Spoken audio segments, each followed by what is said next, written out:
Very good morning, students. In the last class, we discussed about the role of entrepreneurship in economic development. అంటే ఆర్థిక అభివృద్ధిలో వ్యవస్థాపకుని పాత్ర ఏ విధంగా ఉంటుంది అనేది మనం కొన్ని అంశాల గురించి చర్చించాం, కొన్ని ఆస్పెక్ట్స్ గురించి డిస్కస్ చేసాం. Next another one, see the next aspect in that topic. Helps in increasing income levels. అంటే తెలుగులో ఆదాయ స్థాయిలలో పెరుగుదలకు సహకరిస్తుంది. చూద్దాం. So the increased entrepreneurial activities leads to higher income levels and purchasing power of the people. ఎప్పుడైతే ఈ యొక్క వ్యవస్థాపక కార్యకలాపాలు అనేది ఎప్పుడైతే దేనికి దారితీస్తుందంటే ఆదాయ స్థాయిలు అనేది ఎక్కువ ఉన్నత ఆదాయ స్థాయిలు అనేది పెరగడానికి, అదేవిధంగా purchasing power of the people అంటే ప్రజల యొక్క కొనుగోలు శక్తి పెరగడానికి అవకాశం అనేది ఇందులో ఉంటుంది. The entrepreneurs industrial activities provides and increase in indirect are indirect income levels to many people. So ఈ యొక్క ఇండస్ట్రీస్ వల్ల కానీ, అదేవిధంగా బిజినెసెస్ వల్ల కానీ మనకి మ్యాక్సిమం ప్రత్యక్షంగా కానీ పరోక్షంగా కానీ ఎక్కువ ఆదాయ స్థాయిలు అనేది ఎక్కువ ప్రజలకి, మెజారిటీ ఆఫ్ పీపుల్కి వాళ్ళ యొక్క ఇన్కమ్ లెవెల్స్ అనేటివి పెరగడానికి ఛాన్సెస్ ఉంటాయి. So the income levels of the peoples are increased owing to availability of goods at lower prices. ఎప్పుడైతే వెన్ ఇట్ ఈస్ పాసిబుల్ అంటే to provide the effective goods and services at lower prices, at reasonable prices to the people. So then automatically the income will increasing in their levels. So వాళ్ళ స్థాయిలో income అనేది పెరగడానికి chances ఉంటాయి. And also living standards కూడా strengthen అవ్వడానికి chances ఉంటాయి. So ఇది మనకి important. And also generation of direct or indirect employment as a promotion of comforts, establishment of infrastructural facilities, etc. So not only to enhance the income levels to the people, but it also applicable to provide the direct or indirect employment opportunities to the society. So ఎవరైతే సమాజంలో ఉన్నటువంటి unemploy peoples ఉంటారో, నిరుద్యోగులు ఉంటారో, వాళ్ళకి ప్రత్యక్షంగా కానీ పరోక్షంగా కానీ ఉద్యోగ అవకాశాలు అనేది కల్పించడానికి ఛాన్సెస్ ఉంటాయి. అదేవిధంగా ప్రమోషన్ ఆఫ్ కంఫర్ట్స్. సో ఇక్కడ ఏంటంటే సౌకర్యాలు అనేది కల్పనలో కానీ, అదేవిధంగా సౌకర్యాలు మనకి it is lavish comforts. So కొంచెం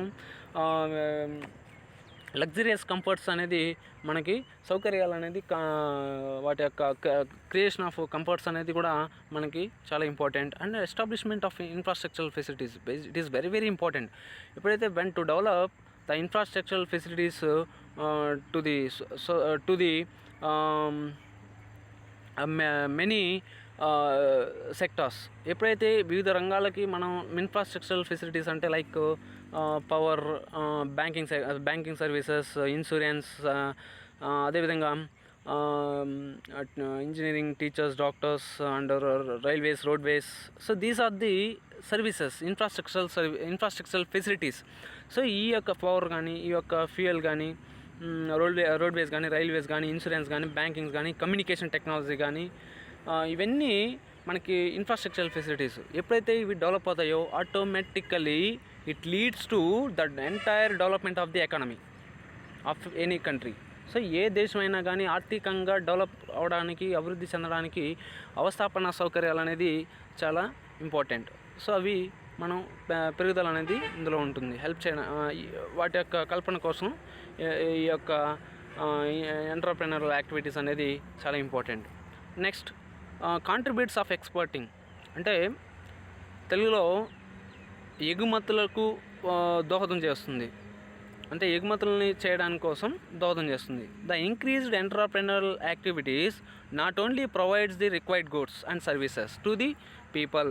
సో ఇక్కడ ఏంటంటే ఈ యొక్క వ్యవస్థాపక కార్యకలాపాలు అనేది ఏ విధంగా కల్పిస్తుందంటే నాట్ ఓన్లీ అవసరమైనటువంటి వస్తువులు కానీ సేవలు కానీ ప్రజలకి కల్పించడమే కాకుండా but it also for expanding the surplus production of the nation to the other countries.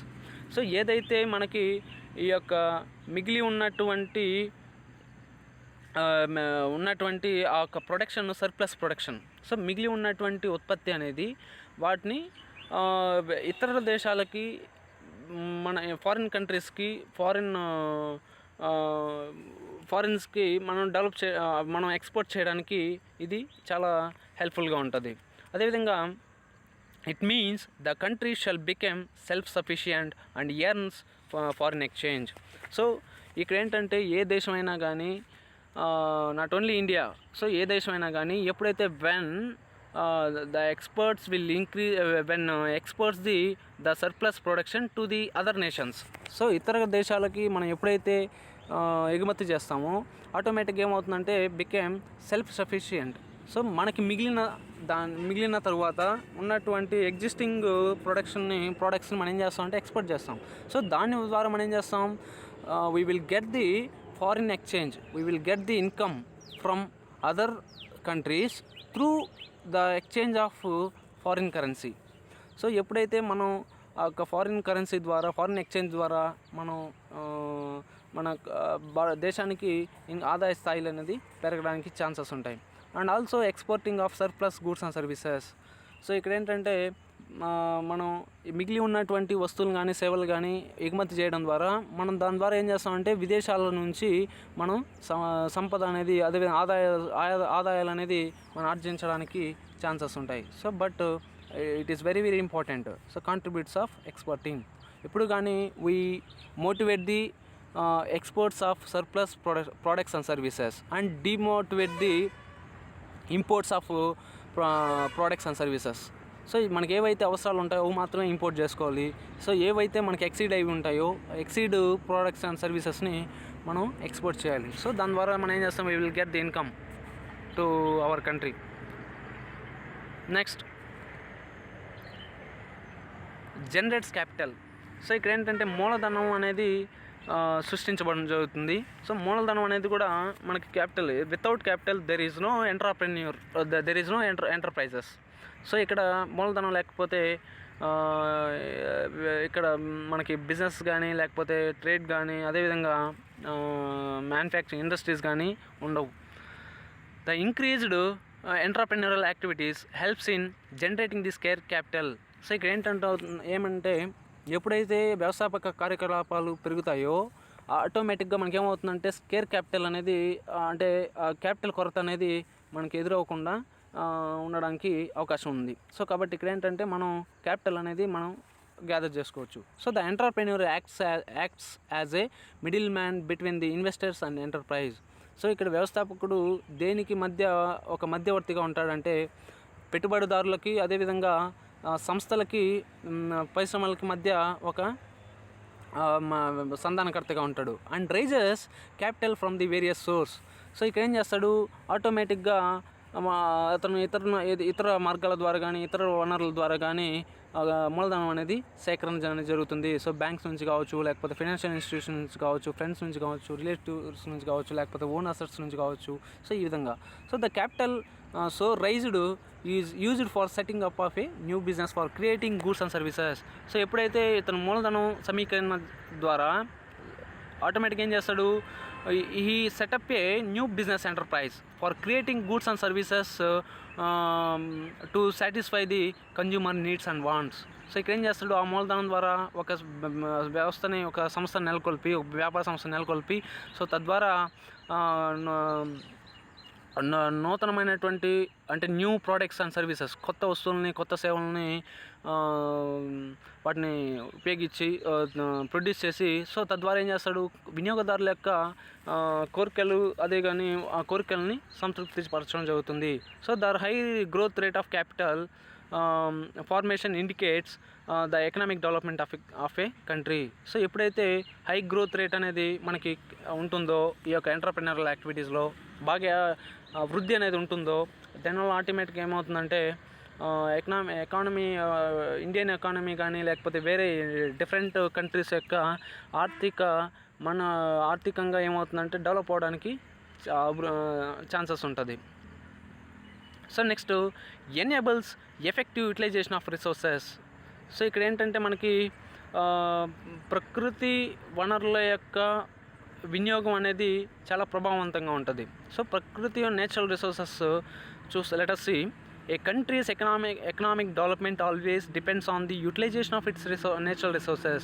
So ఏ దేశమైనా కానీ మనకి ఆ దేశం యొక్క ఆర్థిక అభివృద్ధి జరగాలి అని అంటే దేనిపైన ఆధారపడి ఉంటుందంటే utilisation of its natural resources. ఆ దేశంలో ఉన్నటువంటి సహజ వనరులపైన ఆధారపడడం జరుగుతుంది, సహజ వనరుల ఉపయోగం పైన ఆధారపడి ఉంటుంది. So the availability of natural resources differs from one region to another region.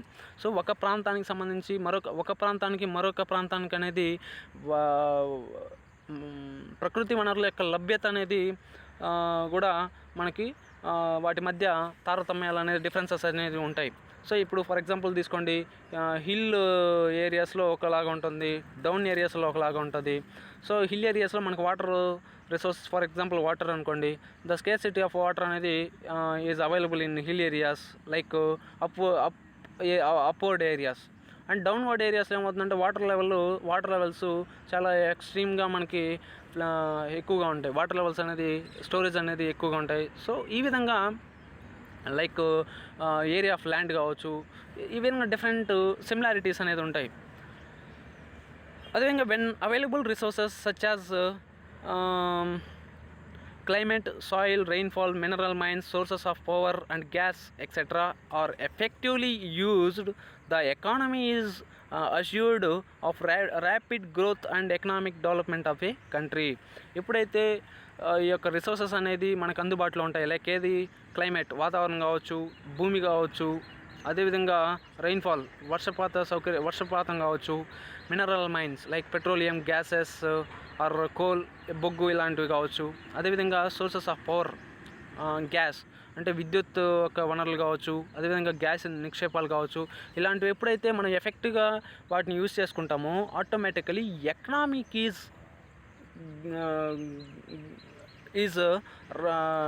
Becomes rapid growth. అంటే ఆర్థిక వృద్ధి అనేది మనకి ఎక్కువగా ఒక వేగవంతమైనటువంటి ప్రక్రియ అనేది డెవలప్ అవడానికి ఛాన్సెస్ ఉంటాయి. Next facilities the creation of markets. So ఇక్కడ ఏంటంటే కొత్త మార్కెట్ల యొక్క సృష్టిలో కొత్త మార్కెట్లకు అవకాశాలు అనేటివి ఇక్కడ ఉంటాయి.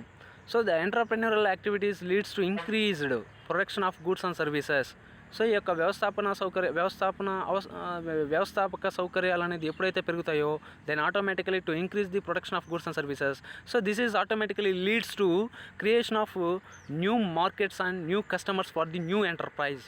సో ఇక్కడ ఏం చేస్తాం, ఆటోమేటిక్గా కొత్త మార్కెట్లు అనేది సృష్టించడం జరుగుతుంది, తద్వారా కొత్త వినియోగదారులు అనేది పుట్టుకొస్తారు. సో తద్వారా కొత్త న్యూ ఎంటర్ప్రైజ్ అంటే కొత్త వ్యాపార సంస్థలు పుట్టుకొచ్చడానికి ఛాన్సెస్ ఉంటాయి. So thus new enterprise creates a new markets for the goods and services and capture a market share in the business. So ఎప్పుడైతే మనకి మార్కెట్స్ అనేది కొత్త మార్కెట్లు అనేది సృష్టి ఎప్పుడైతే జరుగుతుందో సో దాన్ని ఆటోమేటికల్లీ ఏమవుతుందంటే కొత్త వస్తువులు రావడానికి కొత్త వస్తువులు కానీ కొత్త సేవలు కానీ మనకి న్యూ సర్వీసెస్ కానీ న్యూ ప్రోడక్ట్స్ కానీ రావడానికి chances are there. And also capture a market share in the business. It is very very important. ఎప్పుడైతే when to enhance our market share, to enhance our share in the market, then automatically we will succeed in the business enterprise. So మనకు ఈ యొక్క competitive వరల్డ్లో business వరల్డ్లో మనకు business అనేది చాలా సస్టైనబుల్గా గ్రోత్ని నమోదు చేయాలంటే ఆ వృద్ధిని మనం దాన్ని ఏమంటారు, ఆ వృద్ధిని అనేది నమోదు చేయడానికి మనకి ఈ యొక్క న్యూ మార్కెట్స్ అనేది చాలా important. Next another one enhances per capital income. అంటే తలసరి ఆదాయం అనేది పెరుగుదలకు కూడా దోహదపడుతుంది. సో ఇక్కడ the per capital income of a country to national income divided by it's population. So per capital income ఎలా లెక్క కడతారు అంటే, తలసరి ఆదాయం ఎలా లెక్క కడతారు అంటే national income. So total national income of the country అంటే ఆ దేశం యొక్క జాతీయ ఆదాయము divided by total population of the country. So ఆ దేశం యొక్క జనాభాతో మనకి డివైడెడ్ చేస్తే, భాగిస్తే మనకి టోటల్ పర్ క్యాపిటల్ ఇన్కమ్ అనేది తెలుస్తుంది. ఎప్పుడైతే when per capital income increases, then automatically the development of the country will the development of the country is to mark the high rate, high developed of a country. So the availability of goods and services produced by entrepreneurs. So ఎప్పుడైతే ఇక్కడ వస్తువులు కానీ సేవలు కానీ అందుబాటులో ఉండే విధంగా ఎప్పుడైతే వ్యవస్థాపకులు వాటిని ప్రొడ్యూస్ చేస్తారో, it leads to an increase in national income. ఎప్పుడైతే మనకి ఆటోమేటిక్గా ఏమవుతుందంటే నేషనల్ ఇన్కమ్ డెవలప్ అవుతుంది, నేషనల్ ఇన్కమ్ అనేది పెరుగుతుంది. So which in turns increases the per capital income of people. So ఆటోమేటిక్గా అవుతుంది ప్రజల యొక్క తలసరి ఆదాయం పెరుగుతుంది. సో తద్వారా జీడిపి రేట్ అనేది గ్రాస్ డొమెస్టిక్ ప్రోడక్ట్ అంటారు. సో మనకి it is the per capital income indicates the increases in GDP rate. ఎప్పుడైతే మనకి జీడిపి రేట్ అనేది పెరుగుతుందో, ఇది ఒక స్థూల దేశీయోత్పత్తి పెరుగుతుందో, ఆటోమేటిక్గా that country will became and develop in economically. So the increased per capita income reflects the economic growth and industrialization of an economy. ఎప్పుడైతే తలసరి ఆదాయం పెరుగుతుందో దేనికి ప్రతిబింబిస్తుందంటే ఆ దేశం యొక్క వృద్ధి కానీ, అదేవిధంగా పారిశ్రామికీకరణ కానీ అభివృద్ధి చెందడానికి ఆ దేశం యొక్క ఆర్థిక స్థితి అనేది ఆర్థికంగా బాగుంటుంది. Next, enables self reliant. ఇక్కడ స్వీయ స్వావలంబన అనేది స్వీయ స్వావలంబనకి దోహదం చేస్తుంది. So the entrepreneurial activities of entrepreneurs enable the country to be self reliant. అంటే ఇక్కడ మనం ఏం చేయాలంటే మన స్వతంత్రంగా మన పైన మనం ఆధారపడ్డాన్ని సెల్ఫ్ రిలయంట్ అంటారు. It reduces the dependency on imports and increases its exports.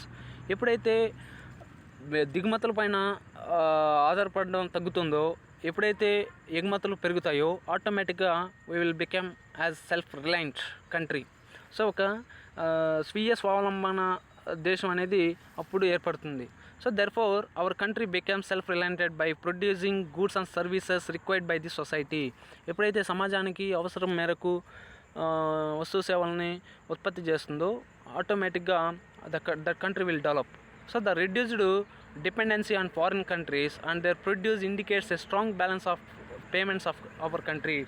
ఎప్పుడైతే మనం ఇతర దేశాలపైన ఆధారపడడం తగ్గుతుందో, ఎప్పుడైతే మనం ప్రొడ్యూస్ చేస్తామో based on requirement of the society, that indicates a strong balance of payments of our country. అప్పుడు మన దేశం ఆర్థికంగా, నగదు పరంగా కానీ, అంటే ఎకానమీ పరంగా కానీ చాలా పుషప్గా ఉంటుంది. సో ఎప్పుడైతే పుషప్ ఉంటుందో, ఆటోమేటిక్గా మనకి ఒక మంచి వెల్త్ కంట్రీగా మనకి డెవలప్ అవ్వడానికి ఛాన్సెస్ ఉంటాయి. నెక్స్ట్ అనదర్ వన్, ఎప్పుడైతే ఇక్కడ మనకు here one aspect is remembering to keep in our mind, that is what ఏంటంటే, ఎప్పుడైతే మనం ఎక్స్పర్ట్స్ అనేది పెంచుకుంటామో, ఆటోమేటిక్గా ఇన్కమ్ అనేది పెరుగుతుంది. Income will increase. ఎప్పుడైతే when the imports of goods from one country to our country, then automatically payments will increase. So payments increase అయిందనుకోండి, ఆటోమేటిక్గా మనకు వి లాస్ అవర్ ఎకానమీ. ఎప్పుడైతే ఎక్స్పర్ట్స్ పెరుగుతాయనుకోండి, ఎగుమతులు పెరుగుతాయనుకోండి, వి విల్ ఇంక్రీజ్ ఇక్కడ ఏంటంటే income will increase to our country. మనకు దేశానికి ఇన్కమ్ అనేది ఇంక్రీజ్ అయ్యడానికి ఛాన్సెస్ ఉంటాయి. Next last one is leads to innovations. So ఆవిష్కరణలకి, నవకల్పనలకి దోహదపడుతుంది. The entrepreneurial activities leads to employing resources on new ideas, innovations. ఎప్పుడైతే ఇక్కడ ఉపాధి వనరులు అనేది ఎప్పుడైతే దేనిపైన ఆధారపడి ఉంటాయంటే new ideas in innovations. So కొత్త ఆలోచనలపైన, కొత్త ఆవిష్కరణలపైన ఆధారపడి ఉంటాయి, కొత్త ఆలోచనలపైన ఆధారపడతాయి. So the entrepreneurs locate new ideas and puts them into effect in the process of economic development. So ఆటోమేటికల్గా ఏం చేస్తారు, they convert the ideas into reality. So ఎప్పుడైతే రియాలిటీలోకి ఇంప్లిమెంట్ చేసి దాన్ని ఎఫెక్టివ్గా ప్రాసెస్ చేస్తారో ఆటోమేటిక్గా ఏమవుతుందంటే the entire economic development of country will increase in all levels. The entrepreneur as a innovator of new ideas of products and services. So ఇక్కడ వ్యవస్థాపకుడు ఒక పారిశ్రామికవేత్త ఎలా ఉంటారంటే, ఒక ఎంటర్‌ప్రెన్యూర్, ఒక వ్యవస్థాపకుడు కానీ ఒక కొత్త ఆలోచనలకి, ఒక కొత్త వస్తువులకి కానీ, అదేవిధంగా సేవలకు సంబంధించినటువంటి ఆలోచనలకు సంబంధించి ఒక కొత్త నవకల్పనదారుడిగా వ్యవహరించడం జరుగుతుంది. So they are capable of satisfying the dynamic needs of society, like generating employment opportunities. Automatic ఏమవుతుంది, దే ఆర్ క్యాపబుల్. సో వాళ్ళకి సామర్థ్యం అనేది ఉంటుంది of satisfying the dynamic needs of the society. So ఇక్కడ సమాజానికి సంబంధించినటువంటి ప్రజలకు కానీ, అదేవిధంగా వినియోగదారులకు కానీ వాళ్ళ యొక్క వాంట్స్ అండ్ డిజైర్స్, వాళ్ళ యొక్క కోరికలను కానీ, వాళ్ళ యొక్క అవసరాలు కానీ సాటిస్ఫై చేసినప్పుడు, సంతృప్తి పరిచినప్పుడే దానికి వాల్యూ అనేది ఉంటుంది. So then like that generating the employment opportunities. So ఏమవుతుంది, అప్పుడే మనకి ఎంప్లాయ్మెంట్ ఆపర్చునిటీస్ అనేది, అంటే ఉద్యోగ అవకాశాలు అనేది సృష్టి అనేది, ఉద్యోగ అవకాశాల కల్పన అనేది మనకి జరుగుతుంది. సో ఈ విధంగా మనకి వ్యవస్థాపన యొక్క the entire role of entrepreneurship in the economic development of a country. So ఒక దేశంలో ఒక వ్యవస్థాపన యొక్క పాత్ర ఈ విధంగా ఇన్ని అంశాలలో మనకి దోహదం చేస్తుంది. So it is very very important. Okay, thank you students.